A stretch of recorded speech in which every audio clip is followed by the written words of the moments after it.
So this is the ATGames handheld Genesis. If you don't know who ATGames is, I'll give you a brief overview very quickly. So they were established back in 2001, but from 2004 to 2011, they got the Atari license and just made a whole crap ton of just flashback consoles, which is what that line was called. Now fast forward a couple years, and they got the Sega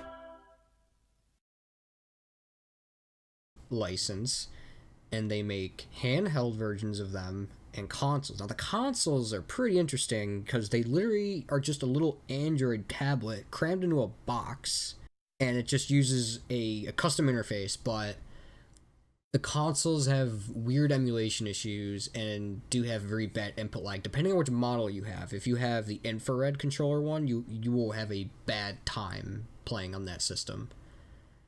Now, the handhelds are notorious for having awful sound emulation, and the earlier models had this awful screen that you do not want to use at all. But I've got the modern one on this unit that I have right now. But the reason why I bought this is because of one little issue, one crippling issue, and that is that sound emulation I was just talking about briefly. Now, just have a listen and weep.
Wow, that sounds way better than it did before.